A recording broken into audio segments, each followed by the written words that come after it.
Ok. Ok. Du coup, bienvenue dans ce webinaire sur l'intelligence artificielle.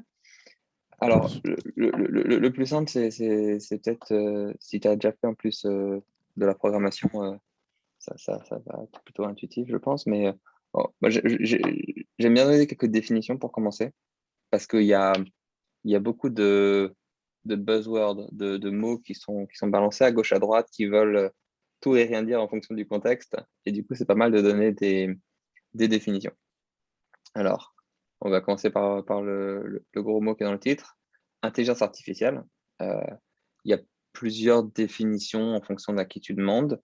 La définition que moi j'aime bien, que nous on utilise à Magic Makers, c'est euh, un logiciel ou une machine qui simule, qui émule plus exactement, un comportement biologique. Alors, pas forcément humain, biologique, parce que si tu fais une IA qui se comporte exactement comme un chien, ben, ça reste une IA et ça reste fascinant. Bonjour Chris.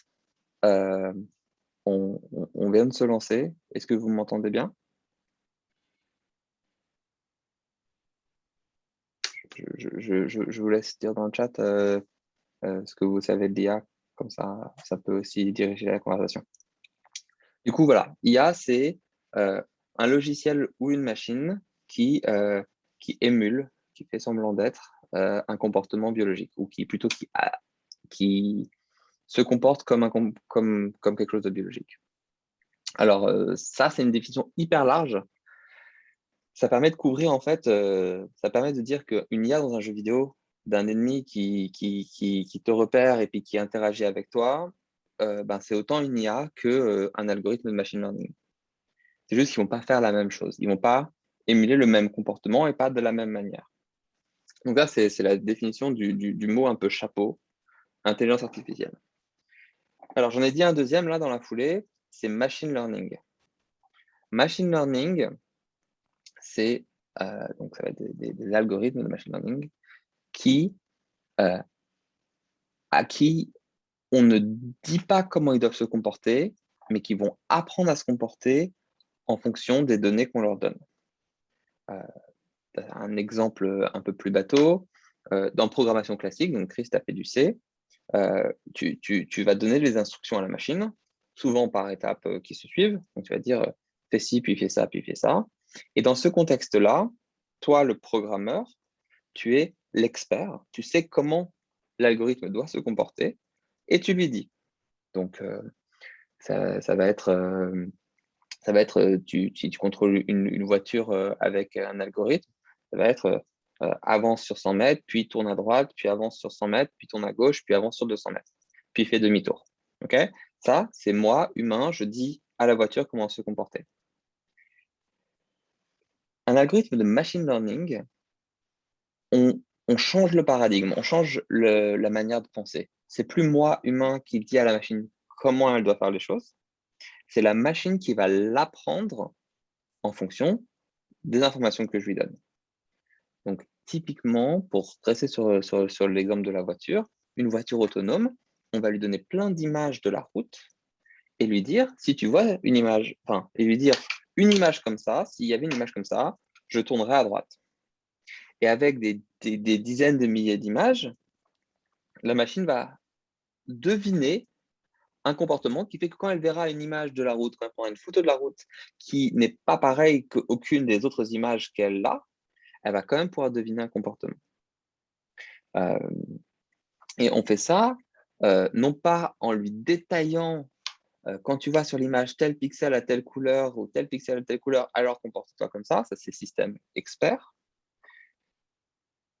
mais en lui donnant des images et en la laissant elle déduire quels sont les critères qui lui permettent de prendre cette décision. Un autre bon exemple pour caractériser ça, c'est les enfants. Quand ils sont tout jeunes, quand un enfant voit un chien, il va dire, on va lui dire ceci est un chien. Et s'il voit un chat, il risque de dire ah, mais c'est un chien. Parce que c'est aussi sur quatre jambes, ça a une queue et c'est amical. Et on va lui dire non, c'est un chat.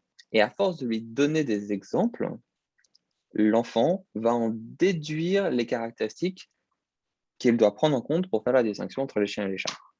Donc ça, donc on a dit, l'IA, c'est un algorithme qui adopte un comportement qui est semblable à un comportement biologique, que ce soit une IA de jeu vidéo, un algorithme de machine learning ou quoi que ce soit d'autre. Machine learning, c'est là où la machine ou l'algorithme apprend comment il doit se comporter et non pas l'humain qui programme, le codeur, qui lui dit exactement comment il doit se comporter en fonction des différents événements. Bonjour Edouard, je vois que vous nous avez rejoint. Est-ce que vous m'entendez bien?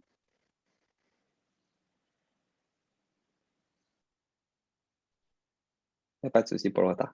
Du coup, voilà, j'ai un peu fait le récap des quelques définitions.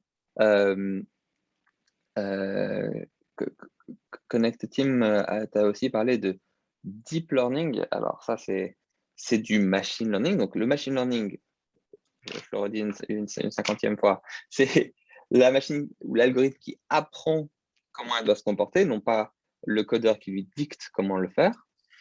Et du coup, dans le machine learning, il y a des centaines de manières de faire du machine learning.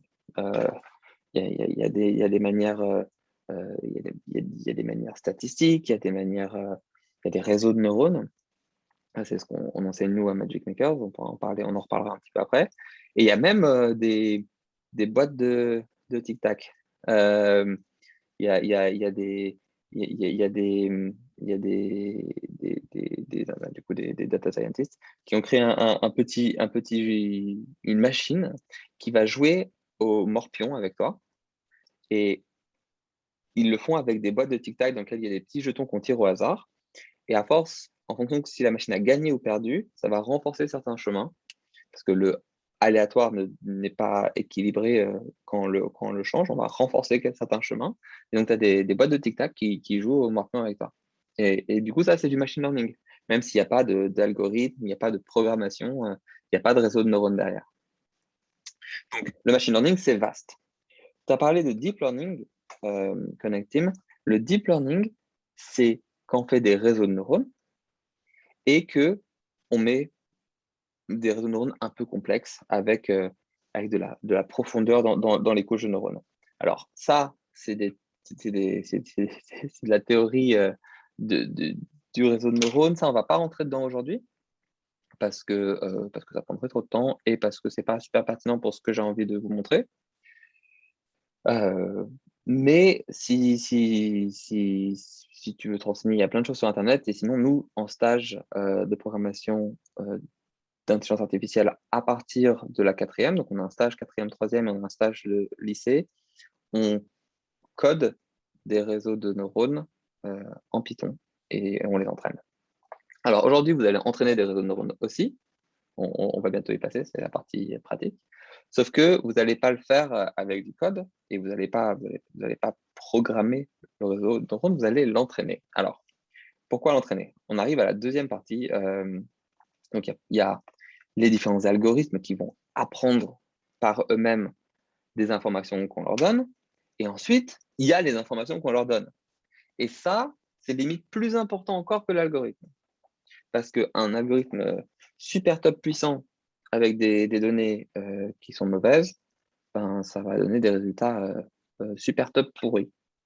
Là où un algorithme moyen, mais avec des super bonnes données, ça donne des super résultats.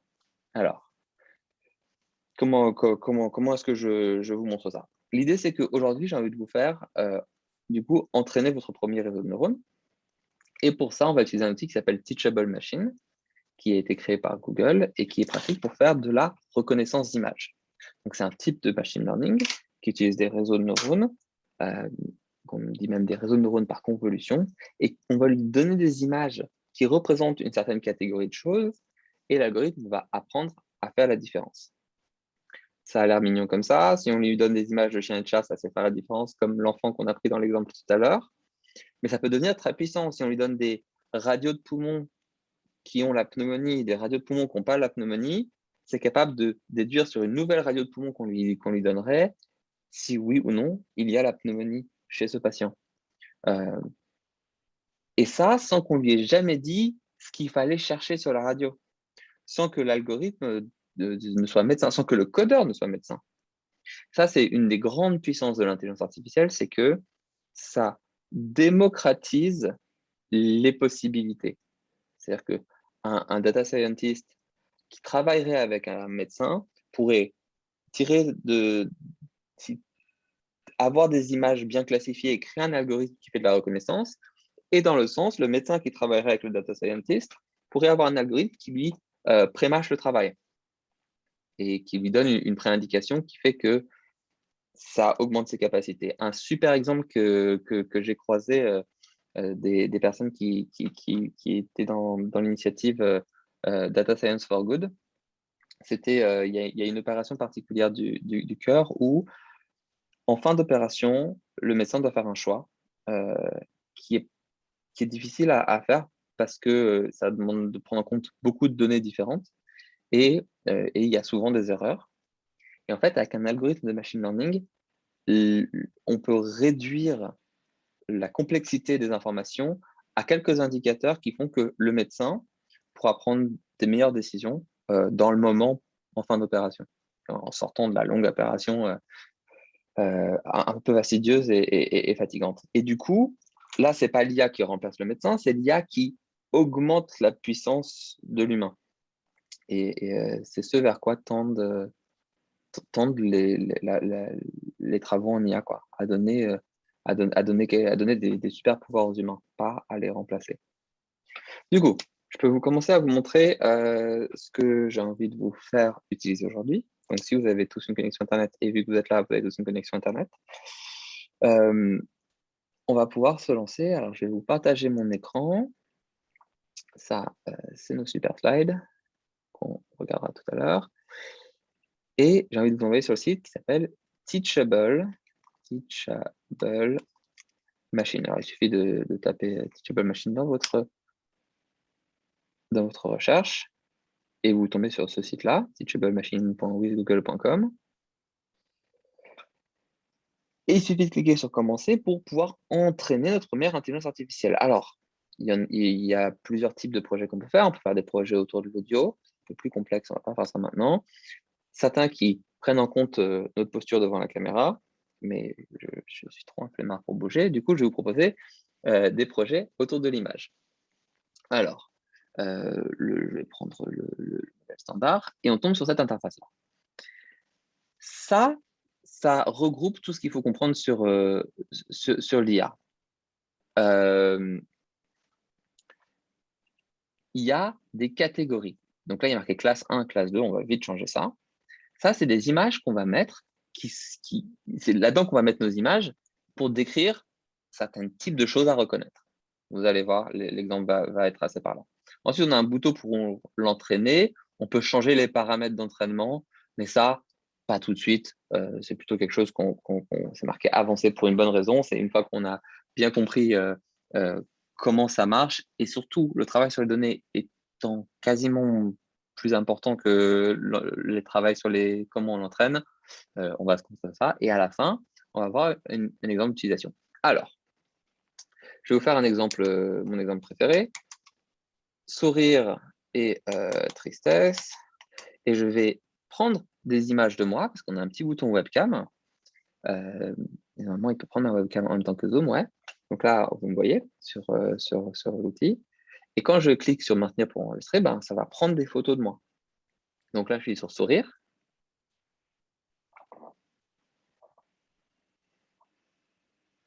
Vous voyez, j'ai pris une centaine d'images avec différents angles de ma tête pour qu'ils prennent en compte les bons paramètres, pour qu'ils me voient sourire sous plein d'angles différents. Ça va influer sur la manière dont il va détecter. Et je vais en faire un autre où je tire la tronche.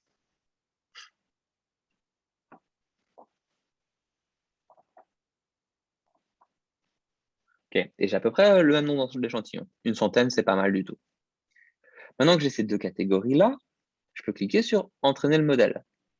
Donc, ça prend un petit peu de temps parce que là, ils sont en train de lancer une machine qui va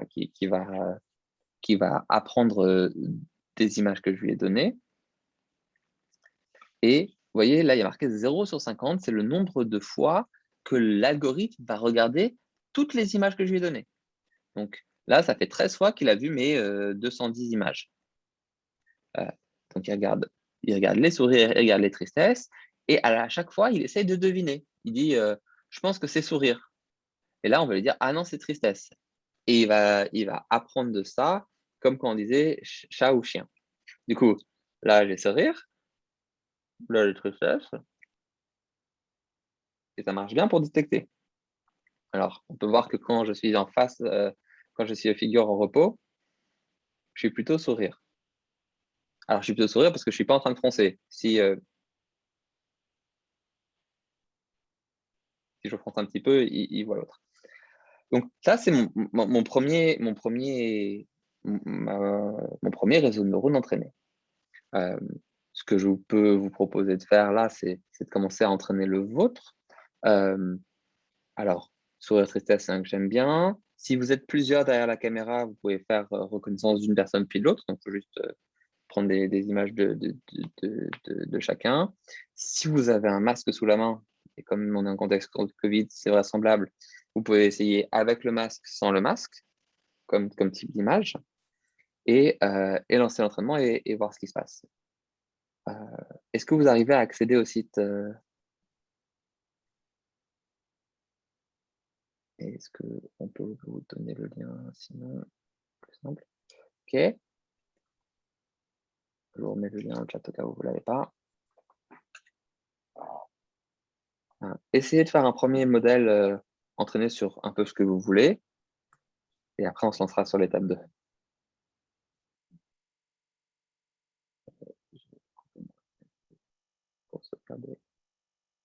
N'hésitez pas à poser des questions si jamais vous avez un souci. Et puis, une fois que vous avez un résultat, n'hésitez pas à me faire savoir. Il faut mettre le micro.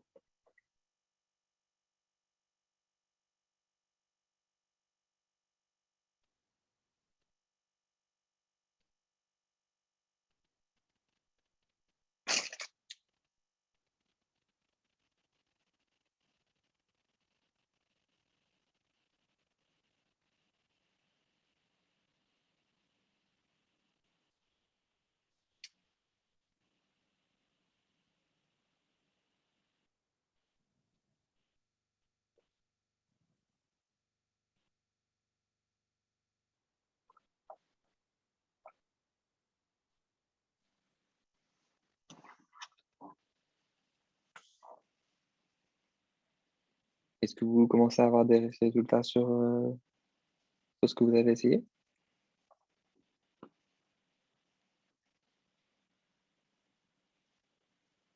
N'hésitez pas à prendre le micro, hein.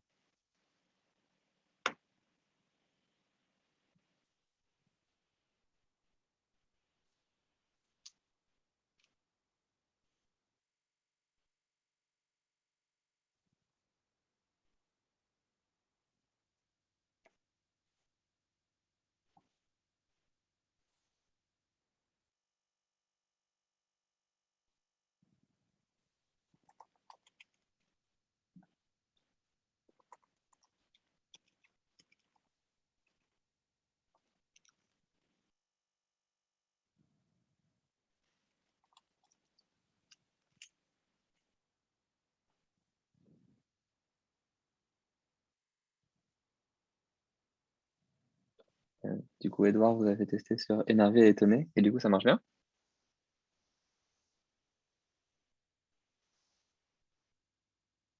Est-ce que ça a bien fonctionné?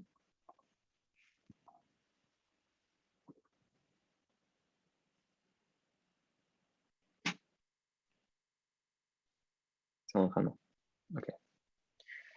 Alors, ce qui est intéressant, une fois qu'on fait ce genre d'exercice-là, donc moi, j'ai sourire et tristesse. Si j'ai personne d'autre autour de moi là, mais si j'avais quelqu'un d'autre, ce qui est intéressant, c'est de faire venir cette personne et de voir si notre algorithme de machine learning qui a été entraîné est capable de repérer la même émotion chez quelqu'un d'autre. Alors, sur une centaine d'images de chaque catégorie, ça donne des fois des résultats un peu mitigés. Ça dépend aussi à quel point la personne nous ressemble. Ce qui devient important, du coup, pour avoir un algorithme qui fonctionne bien, et c'est là où on revient sur cette importance des données, c'est pour avoir un algorithme qui est capable de repérer si quelqu'un sourit ou quelqu'un est triste, ce que j'ai fait ne suffit pas. Il faudrait que j'ai des milliers d'images avec des personnes différentes qui sourient et des personnes différentes qui tirent la gueule pour avoir un algorithme qui arrive à généraliser sur toute la population humaine si la personne sourit ou est triste. C'est-à-dire qu'il faudrait que je prenne différents âges, différents genres, différentes ethnicités euh, et tous les paramètres auxquels je peux penser pour enrichir une base de données qui soit assez représentative pour que ensuite je puisse aller utiliser mon algorithme en live, quoi. Et, et je peux l'utiliser en live. Dans les stages qu'on fait à Magic Makers, pour les plus jeunes au primaire et en sixième, en primaire, on leur fait utiliser des algorithmes entraînés comme ça dans des petits jeux vidéo. Donc, par exemple, ils vont avoir une image avec leur pouce comme ça, une image avec leur pouce comme ça, et en fonction, ça va diriger le personnage. Ils peuvent jouer avec la caméra pour faire évoluer les choses dans leur jeu vidéo. Les sixième, cinquième, on leur fait prendre un algorithme entraîné et un modèle entraîné, on va le mettre dans une application mobile. Parce qu'on leur fait faire des ateliers de création d'applications mobiles. Du coup, ensuite, ils peuvent utiliser leur téléphone pour détecter les choses dans la nature. Et pour les plus grands, donc à partir de la quatrième, on entraîne nos réseaux de neurones avec du Python. On va faire tout le code. Alors, ce à quoi ça va ressembler ensuite, vous pouvez le voir en exportant le modèle. Là, on peut l'exporter pour l'utiliser avec TensorFlow. Donc, ça, c'est du Python qui va utiliser le modèle de réseau de neurones qu'on a. C'est une version un petit peu simple d'une utilisation du réseau de neurones. Et c'est ce genre de choses-là qu'on fait programmer aux, aux, aux collégiens de la fin du collège, quatrième, troisième, et aux lycéens. Et après, on peut l'intégrer avec la webcam dans une application web ou dans toute autre idée qu'on pourrait avoir. Ces algorithmes de détection d'images sont extrêmement utiles et si on a les bons sets de données, enfin, vraiment puissants et durs à répliquer. C'est-à-dire que un exemple que j'aime beaucoup, c'est des étudiants américains qui, pendant leur master, allaient prendre des photos de têtes de salade donc, dans les champs et les classifier malades, pas malades. Et ensuite, à la fin de leur master, ils avaient suffisamment de données pour créer une application qu'ils pouvaient mettre sur un drone qui passait au-dessus des champs de salade et qui, en regardant chaque tête de salade, trouvait les parcelles où il y avait des salades malades. Et ça permettait, ben, encore une fois, pas de remplacer les agriculteurs, mais de les enrichir avec ce super pouvoir, de pouvoir détecter sur leurs immenses parcelles les bouts malades ou les bouts en bonne santé. Mais ça marche parce que ils ont accumulé beaucoup de données et qu'ils ont des données fiables et bien, et bien classifiées. J'ai envie de vous emmener sur un peu la deuxième partie de la partie pratique là. Je vous laisse dire dans le chat si ça a bien fonctionné, si votre algorithme détecte les émotions que vous avez essayé de faire valoir. Là, je vais, en changeant un petit peu mon set de données, essayer de tromper la machine. Alors pour ça, je vais supprimer mes images de sourire. OK, supprimer tous les échantillons. Donc là, j'ai juste vidé ma classe de sourire. Et je vais la remplacer par, toujours moi en train de sourire, mais avec un magnifique pull jaune moutarde flashy. Hop là. Et on va voir si j'arrive à tromper la machine. Donc, je vais toujours sourire. J'aime bien sourire. Est-ce que si?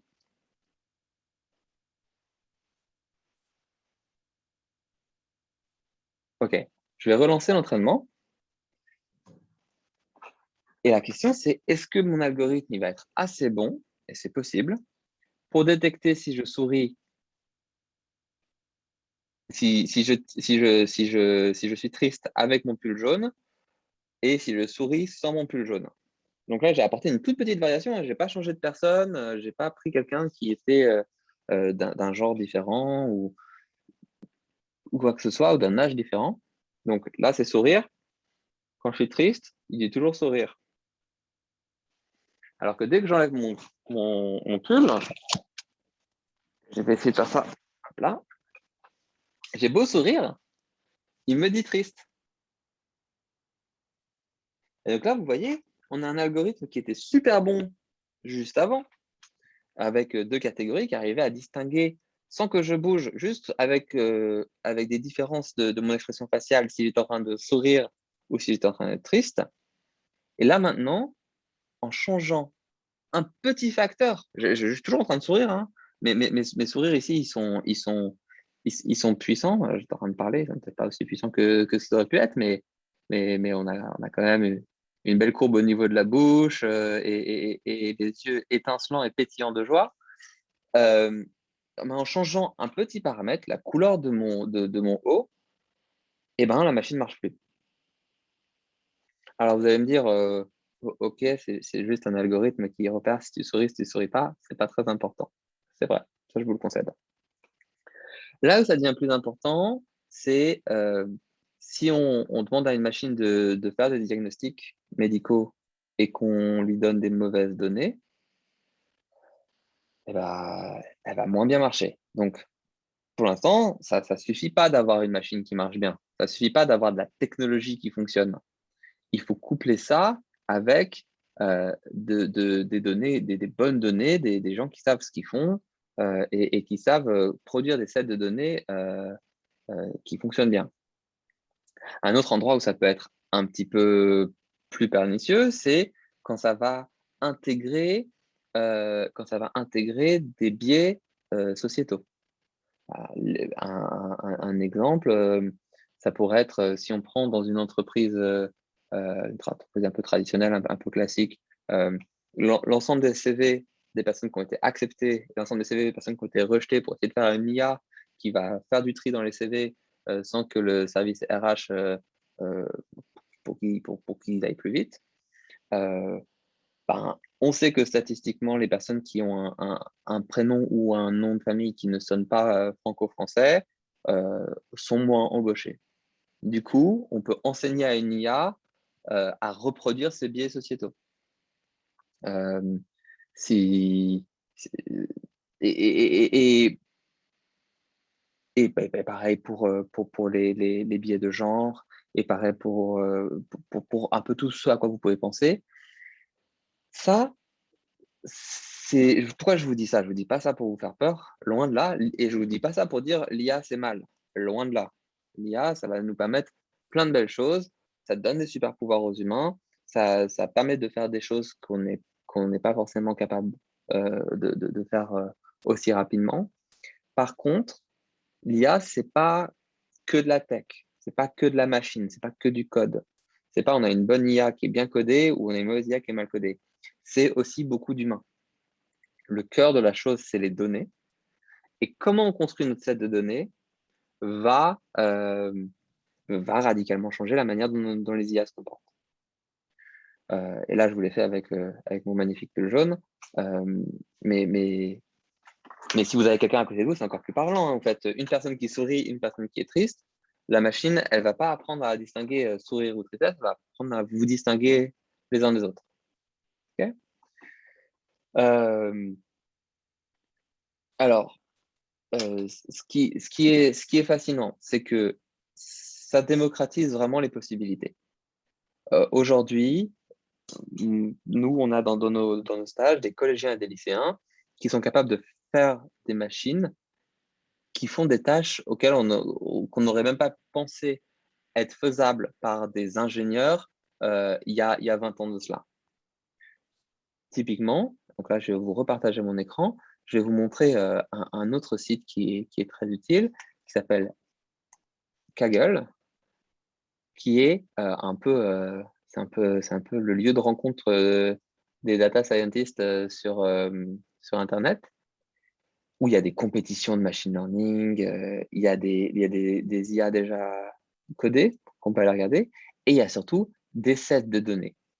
Il y a des milliers de sets de données, et du coup, je vais vous prendre mon exemple de la pneumonie qui marche bien là, et chest X-ray. Donc ça, c'est des images qui viennent de deux laboratoires, de deux hôpitaux, qui sont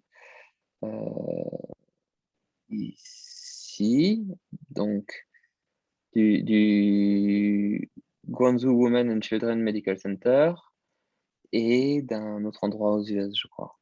Et ça nous donne 5863 images de, radio des poumons, donc sans pneumonie, comme vous pouvez tous le constater ici avec votre énorme expertise médicale, ou avec la pneumonie. Moi, je n'ai aucun entraînement médical, j'arrive pas à faire la différence. Ouais, j'arrive pas à faire la différence. Peut-être un peu sur la teinte, mais bon, là, j'essaie de déduire des choses. Mon réseau de neurones est en train d'essayer d'apprendre à partir de deux images une généralisation. Mais on peut, quand on donne ça à des lycéens ou à des collégiens, ils peuvent programmer un réseau de neurones qui va pouvoir faire la différence. Et ça, c'est quelque chose qui était impensable je dis 20 ans, et même moins que ça. Hein. Même moins que ça. Il y a une dizaine d'années, c'était déjà impensable. Et là, aujourd'hui, c'est aussi démocratique que des collégiens ou des lycéens qui n'ont aucune formation médicale peuvent utiliser ça pour en tirer la pleine puissance. Voilà.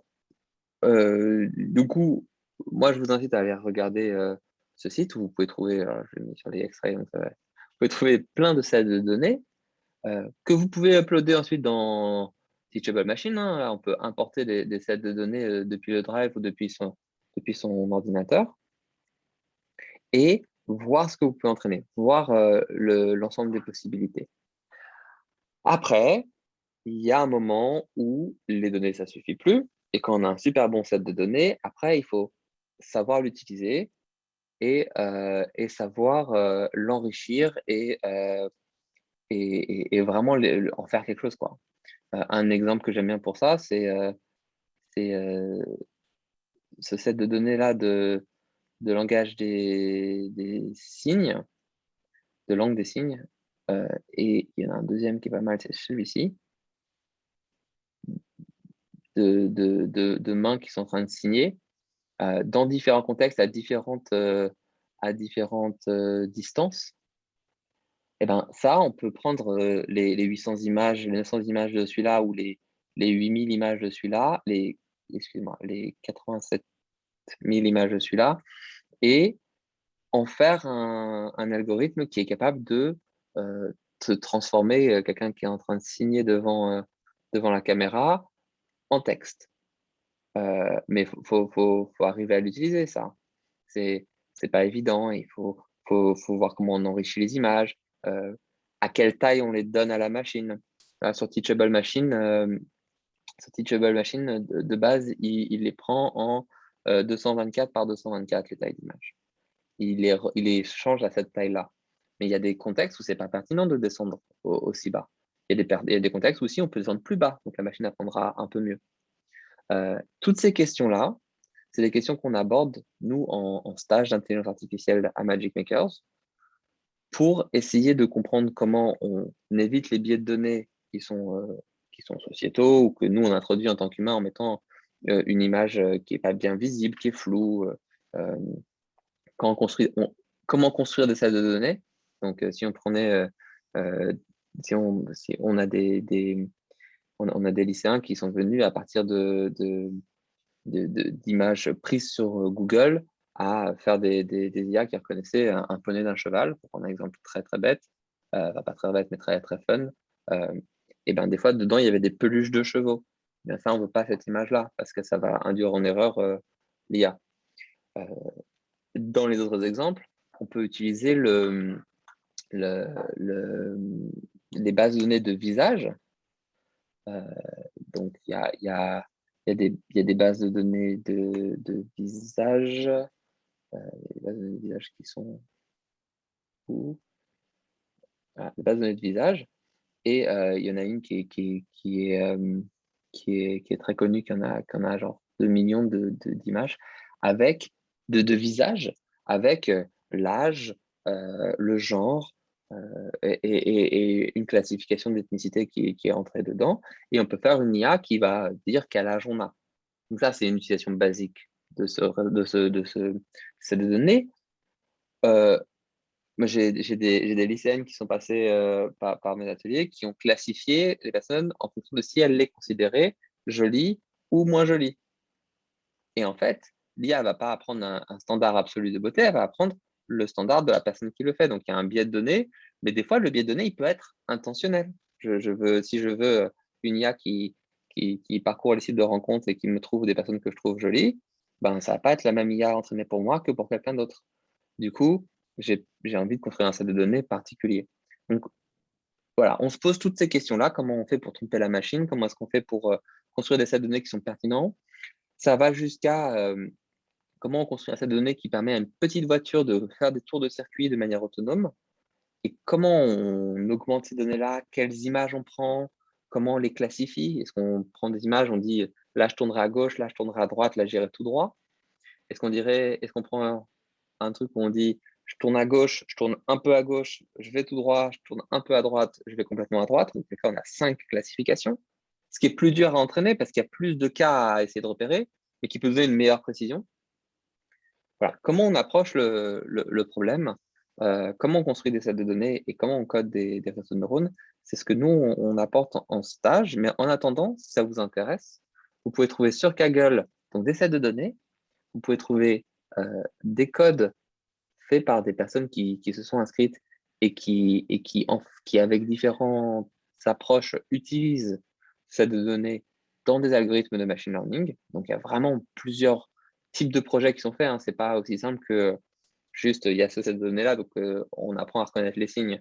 Ça peut donner plein d'exemples différents. Il y a des discussions, il y a même des compétitions. Et si vous ne voulez pas vous lancer dans la programmation tout de suite, mais que vous voulez un peu expérimenter sur ce qu'on peut faire avec de la reconnaissance d'image et du machine learning, Teachable Machine, c'est un bon terrain de jeu. Là, on a 2 catégories. On pourrait en rajouter une troisième qui complexifie l'apprentissage. Donc, en général, quand c'est plus compliqué, il faut donner plus d'images avec plus d'exemples différents. Mais on pourrait faire sourire, tristesse et étonnement. On pourrait faire pull jaune, pull rouge, pull bleu. On peut vraiment faire les catégories qu'on veut, qu'on invente nous. Du coup, il nous reste une dizaine de minutes pour des questions, s'il y en a. Du coup, n'hésitez pas à prendre la parole.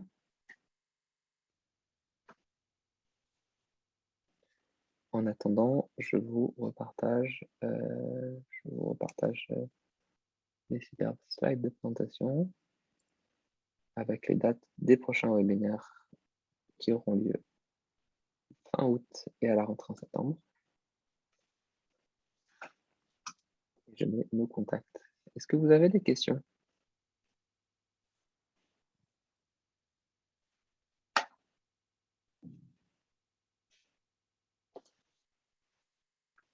Pas de questions de côté Connect. Chris non plus?